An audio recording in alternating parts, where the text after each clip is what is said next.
Good morning everyone and ये class active inter college की तरफ से specially for commerce active student जो है एक्टिव इंटर कॉलेज के जो स्टूडेंट है उनके लिए प्रोवाइड किया जा रहा है।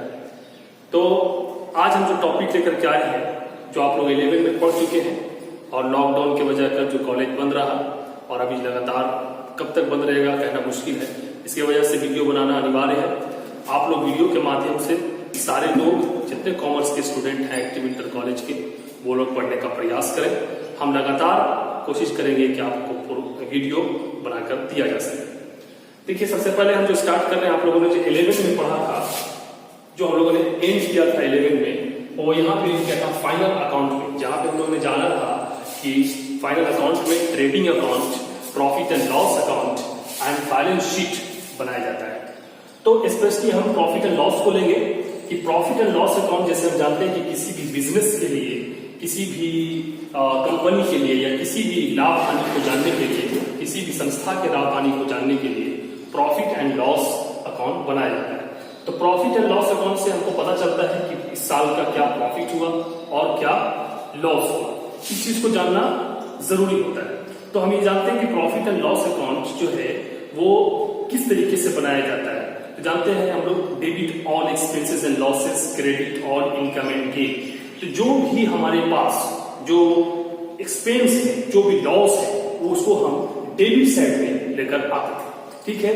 तो और जो भी हमारे पास इनकम होता था उसको हम क्रेडिट साइड में लेकर आते थे। जैसे credit all income and gain, जैसे कि इंटरेस्ट रिसीव्ड, कमीशन रिसीव्ड, कोई भी चीज रिसीव जो आप गेन करते हैं, यानी कि वो आपके लिए, आपके बिजनेस के लिए प्रॉफिट है, इसलिए उसको हम कहां रखते थे, क्रेडिट। और जो भी हमारे लिए लॉस है तो उसको हम कहां ले जाते थे, डेबिट साइड में। Debit all expenses and losses, आपको याद है। तो जो भी एक्सपेंस है आपका, जो खर्च है, जो भी लॉस है, उसको आप डेबिट में ले जाए। जैसे कि हम लोग ले जाते थे सैलरी, ठीक है, उसके बाद टेलीविजन एक्सपेंसेस, फिर कुछ जो है कोई भी तरीके का बिल पेड किया उसको, या डेप्रिसिएशन, ये किसी हम लोग यहाँ पर ले जाते थे डेबिट। क्योंकि मेरे लिए वो लॉस होता है तो हम उसको डेबिट साइड में लेकर के आते हैं।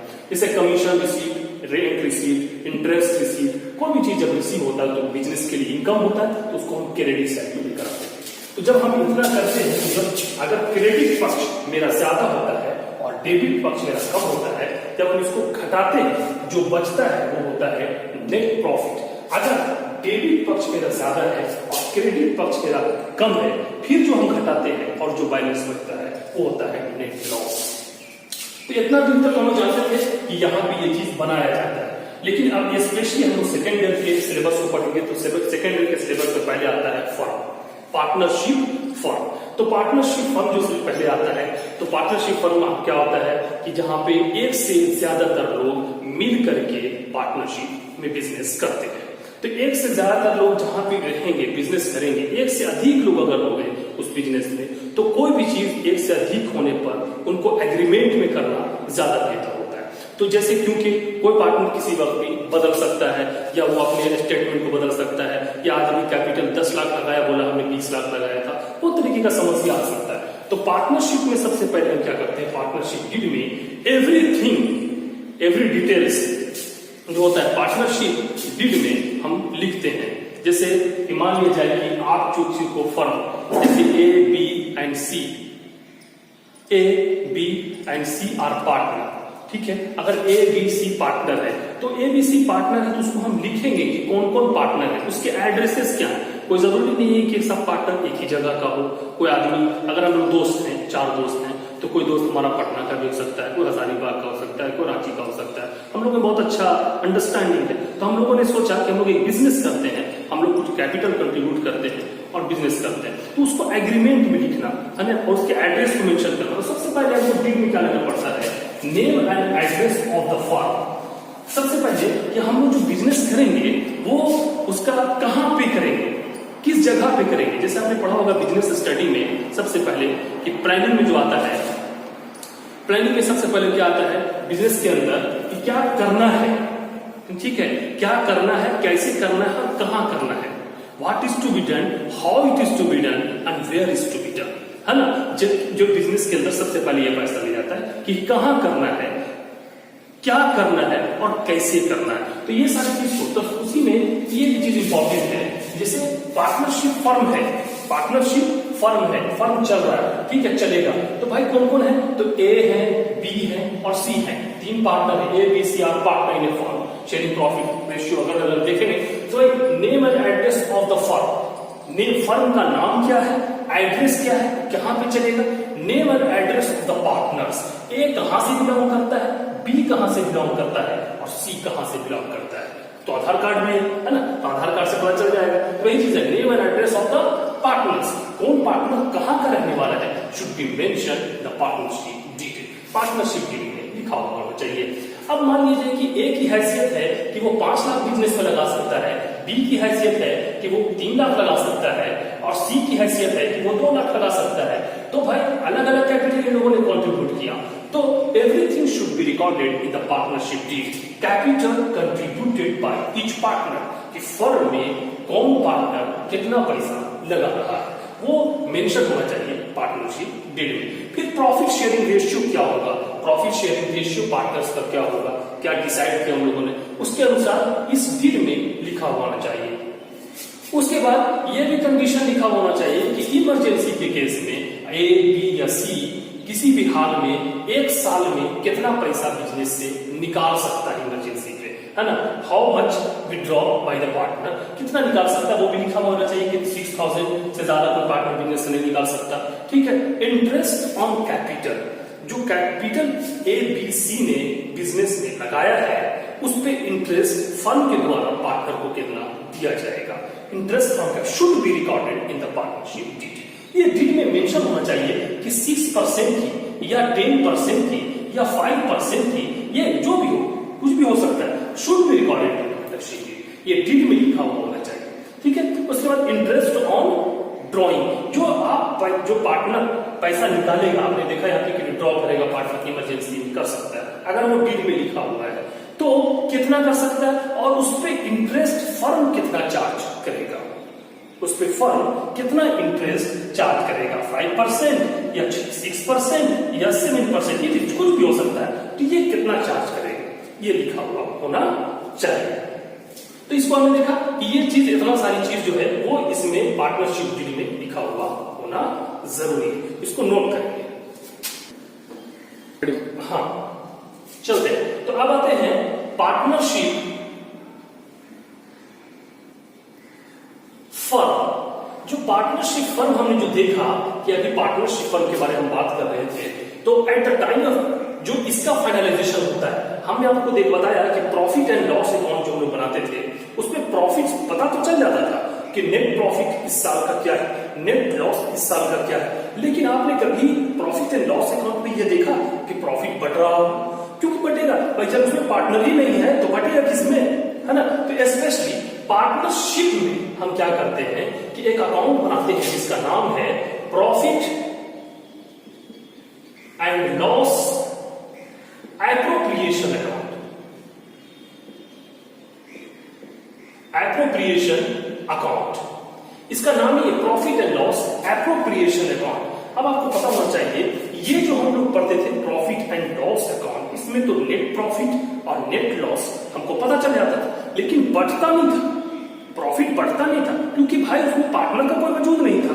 अब यहाँ पे फर्म में तो पार्टनर का वजूद है, ए है, बी है, सी है, डी है, कुछ भी हो सकते हैं, पार्टनर है, यानी कि एक से ज्यादा लोग हैं।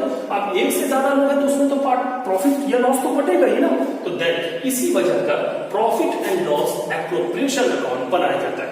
वी कैन से दैट, हम लोग कह सकते हैं कि profit and loss account is specially prepared for the distribution of profit and loss of the firm, मतलब कि प्रॉफिट एंड लॉस जो हमारे फर्म में हुआ है उसको पार्टनर के बीच में बांटा जाएगा। जस्ट लाइक उसी तरीके से हम बनाएंगे जैसे हम बनाते हैं प्रॉफिट एंड लॉस का फॉर्मेट, हम उसी तरीके से इसका भी फॉर्मेट तैयार करेंगे, ठीक है। यहाँ पे पर्टिकुलर होगा, अमाउंट होगा और पर्टिकुलर अमाउंट होगा, पर्टिकुलर अमाउंट, पर्टिकुलर अमाउंट। अब हमको एक फॉर्मूला मालूम है कि जो हमको सिखाता है कि debit all expenses and losses, credit all income and gain. तो हमको ये पता होना चाहिए कि अब फर्म के लिए क्या प्रॉफिट है, अब फर्म के लिए क्या लॉस है। अब सबसे पहले आप देखेंगे कि इसमें ये तो फर्म के लिए खाता है, ये खाता किसके लिए, फर्म के लिए, पार्टनरशिप फर्म के लिए। अब पार्टनरशिप फर्म के लिए क्या लॉस है वो डेबिट में आएगा और क्या इनकम है क्रेडिट में आएगा।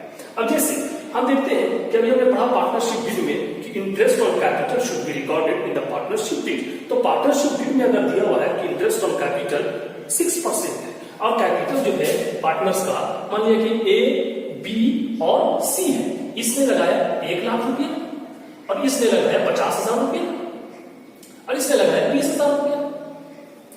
अब ये इंटरेस्ट, ये कैपिटल हो गया इसका। अब इंटरेस्ट ऑन कैपिटल डीड में लिखा हुआ है 6%। अब जाहिर सी बात है कि 1 लाख का 6% 6,000, 50,000 का 6% 3,000 और 20,000 का 6% 30,000 का 6% निकालेंगे तो कितना हो जाएगा 1,200, है ना। तो अब ये क्या है, ये इंटरेस्ट ऑन कैपिटल है, यानी कि ए बी सी ने जो बिजनेस के अंदर कैपिटल लगाया है, पूंजी लगाया है, उस पे फर्म पार्टनर्स को इंटरेस्ट दे रहे हैं। तो इंटरेस्ट जब दे रहे हैं तो फर्म के लिए तो लॉस है ना।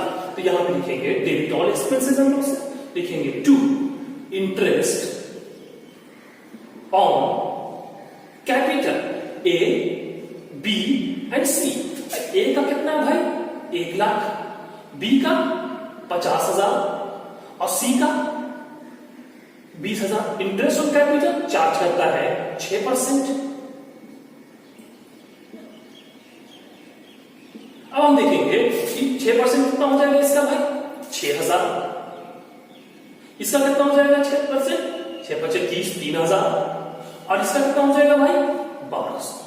तो interest on capital provided by the firm provide करता है किसको, पार्टनर को, कि हम तुमको इंटरेस्ट दे रहे हैं अलग से, ठीक है। तो फर्म के लिए तो लॉस है, इसीलिए इसको हमने कहा लिखा डेबिट साइड में, क्योंकि फार्मूला कहता है कि debit all expenses and losses, जो भी बिजनेस का फर्म का लॉस है उसको डेबिट में रखा जाए। तो इंटरेस्ट ऑन कैपिटल लॉस है, इसलिए डेबिट में। अब आप देखेंगे कि कभी कभी क्या होता है कि ए बी सी 3 पार्टनर है, तो कभी कभी मान लीजिए कि ए और बी जो है ना वो बहुत बिजी लोग हैं और सी को बोलता है कि तुम बिजनेस के अंदर इन्वॉल्व रहो, हम कैपिटल तो लगा दे रहे हैं लेकिन देखभाल हम बिजनेस का नहीं कर सकते हम अब तक, क्योंकि हम ऑलरेडी बहुत बिजी आदमी हैं। तो तुम क्या करो कि इस बिजनेस में पार्टनर तो हो ही, लेकिन तुम एज ए एम्प्लॉय भी रहो और तुमको बिजनेस से सैलरी दिया जाएगा 12,000, सपोज कुछ भी दिया जाएगा। तो जो सैलरी दिया जा रहा है सी को, कौन दे रहा है, फर्म दे रहा है, ए बी को नहीं दे रहा। तो सी गेट सैलरी, सी सैलरी पाता है। तो जब सी सैलरी पाता है तो फर्म के लिए क्या है, लॉस है। तो यहां लिखेंगे टू सैलरी, सी सैलरी। तो सी को सैलरी मिलता है कितना भैया 12,000 रुपए इसको सैलरी मिलती है। तो ये फर्म के लिए क्या है, लॉस है, इसलिए debit all expenses and losses, जो भी लॉस है उसको डेबिट में लिखेंगे। अब कभी कभी क्या होता है कि कमीशन भी देता है फर्म, कभी कभी मैनेजर्स कमीशन देता है, तो कमीशन भी क्या है फर्म के लिए, लॉस है। तो यहां पे कमीशन को भी लिख सकते हैं। कमीशन मान लिया कि उसको 10,000 रुपए सालाना मिलता है कमीशन, या परसेंटेज में मिलता है 5%, 3% प्रॉफिट का जितना परसेंट मेंशन करता है। ये बात भी डीड में लिखा होना चाहिए कि कितना कमीशन फर्म में उसको, कि मैनेजर को कमीशन मिलेगा, ये सारी चीज उसमें लिखी होनी चाहिए। लेकिन कमीशन अगर मिल रहा है तो कमीशन अभी फर्म के लिए क्या है, लॉस है, इसलिए कमीशन को भी डेबिट साइड में ले जाएंगे। क्लियर है। तो जो भी लॉस है उसको हम कहां ले जाएंगे, डेबिट में। सैलरी क्या है, लॉस है। इंटरेस्ट ऑन कैपिटल क्या है, लॉस है। अगर किसी को कमीशन मिल रहा है, लॉस है। तो फार्मूला तो सिंपली हमको सिखा दिया कि debit all expenses and losses, debit उसी को जो लॉस है, एक्सपेंस है, तो लॉस को हम इधर कर दिया। अब हम बाई में लेंगे। फार्मूला हमको ये बताता है credit all income and gain, credit all income and gain, तो जो भी इनकम है उसको क्रेडिट करें। अब आते हैं जो प्रॉफिट एंड लॉस अकाउंट में जो नेट प्रॉफिट निकला है, प्रॉफिट एंड लॉस अकाउंट में जो नेट प्रॉफिट निकला है वो नेट प्रॉफिट डायरेक्ट आकर के यहां पे क्रेडिट हो जाता है। Net profit credit on income and gain, तो प्रॉफिट तो ऑलरेडी इनकम है तो यहां पे क्या होगा, क्रेडिट हो जाएगा। मान लिया 60,000 है, 60,000 है तो 60,000 को क्या करेंगे, क्रेडिट करेंगे। ये कहां से ट्रांसफर हुआ, प्रॉफिट एंड लॉस से। हमने आपको शुरू में ही बात बताया कि नेट प्रॉफिट को हम इसमें तो लाएंगे क्रेडिट में। इसकी वजह यह है कि profit and loss appropriation account जो बनाया जा रहा है, खासकर तो लाभ को बनाया जा रहा है, जो लाभ हुआ है तो लाभ नेट की तरफ आ गया, क्रेडिट की तरफ आ गया, नेट प्रॉफिट। अब हम इसमें देखेंगे कि और क्या लाभ हुए हैं बिजनेस में, फर्म को और क्या लाभ हुए हैं। तो फर्म को जो लाभ हुआ है वो जैसे क्या होगा, अब आपको दिखाते हैं। Interest on drawing, interest on drawing, जैसे मानिए कि A B and C 3 partner थे। हमने देखा कि पार्टनरशिप डीड में लिखा है कि कोई पार्टनर इमरजेंसी में 6,000 रुपया सालाना निकाल सकता है। जब वो निकाल सकता है तो फर्म भी तो उसमें चार्ज करेगा ना, इंटरेस्ट ऑन ड्रॉइंग, पैसा निकालने के चार्ज। तो पैसा जब वो निकाला, मान लिया कि वो 6,000 रुपया निकाला और 6,000 का 10% लिखा गया है कि वो इंटरेस्ट ऑन ड्रॉइंग लेगा। तो 10 मान लिया कि 6,000 रुपया निकाला, ए ने निकाला एक साल में 6,000 रुपया, और डीड में लिखा हुआ है कि 10% इस पे चार्ज किया जाएगा। तो यहाँ पे 10% जब ले लेंगे तो 600 हो जाएगा। तो 600 रुपया क्या हो गया, इंटरेस्ट ऑन ड्रॉइंग हो गया। बस में तो इंटरेस्ट ऑन ड्रॉइंग यहाँ भी लिखा जाएगा। अब मान लीजिए कि इसने भी कुछ निकाला है, तो सपोज करो इसने 4,000 निकाला है, तो भाई इसका फिर क्या हो जाएगा 10% 400। इसने कितना निकाला है 2,000 निकाला है, तो इसका 200 सपोज। तो इंटरेस्ट ऑन ड्रॉइंग जो है वो पार्टनर जो है फर्म को दे रहे हैं, क्योंकि वो पैसा निकाले थे बिजनेस से, अब उनको बिजनेस उनसे पैसा ले रहा है, जो पैसा वो ले रहा है तो इंटरेस्ट ऑन ड्रॉइंग हो गया। तो फर्म के लिए तो ये इनकम हो गया। तो credit on income and gain, तो जो भी इनकम हुआ उसको हमने क्रेडिट साइड में रखा और जो भी लॉस हुआ उसको हमने डेबिट साइड में रखा। अब हम दोनों पक्ष को देखते हैं कि कौन ज्यादा है और कौन कम है। बस समझ रहे, कौन ज्यादा है और कौन कम है। अब यहाँ पे आ गया, ये हो गया 60,000 और यहाँ पे हो गया 600, 400 1200 और 2 1400, क्या हो जाएगा 61,400। अब जो ज्यादा है उसको दोनों तरफ लिखेंगे, इधर जोड़ेंगे तो कितना हो जाएगा भाई 6,000 3,000 9,000 है ना, 9,000 और ये 12,000 कितना हो जाएगा भाई, 9 और 12 कितना हो गया 21,000 हो जाएगा। और ये कमीशन, ठीक है, ये कमीशन को अभी कमीशन में समझाने के लिए दिया था, ठीक है, ये कमीशन को जरूरी नहीं है, कमीशन को रेगुलर कर डालिएगा, ठीक है। तो यहाँ पे मान लीजिए कितना है भाई 6,000 और 3 9,000 और 12,000 21,000 और 1200 क्या हो गया 22,200। 22,200 को हम इसमें से घटा देंगे, ठीक है ना, 22,200 को हम इसमें से घटा देंगे तो क्या बच जाएगा 0 0, 4 में से 2 जाएगा 2, ठीक है, 11 में से 2 जाएगा 9, ठीक है, यहाँ 5 में से 2 जाएगा 3, ठीक है, क्या हो जाएगा ये 39,200। अब यहाँ पे हम लिखेंगे 39,200, ठीक है, 39,200। अब ये 39,200 जो लिखेंगे क्लोज कर लेते हैं, 61,400 है ना, 61,400 दोनों तरफ लिखेंगे, क्लोज कर देंगे क्योंकि ज्यादा अमाउंट 61,400 ये 61,400 यहाँ क्लोज कर देंगे। क्लोज का मतलब डबल लाइन चलेगा नीचे। अब इसमें से हमने जब इसको घटाया तो क्या बच गया 29,200, ये हुआ नेट प्रॉफिट। इसको कहते हैं हम लोग डिविजिबल प्रॉफिट, है ना, डिस्ट्रीब्यूशन जो होगा नेट प्रॉफिट को हम लोग बांटेंगे, ठीक है। अब इसको ए बी और सी में बांट देंगे, बस में मेरा ये मुझे बनेगा। तो आज के लिए इतना ही क्लास काफी है। इस तरीके से आप लोग बनाने का प्रयास करें। डी के ये है क्वेश्चन, इसको आप लोग बनाने का कोशिश करें, समझे, और बनाने का कोशिश करें। जैसे कि डीके गोयल का चैप्टर है, क्वेश्चन नंबर 2, उसमें से क्वेश्चन नंबर 5 6 7 8 9 ये सब बनाने का कोशिश करें, इजीली बन जाएगा, ठीक है। आज का क्लास समाप्त करते हैं।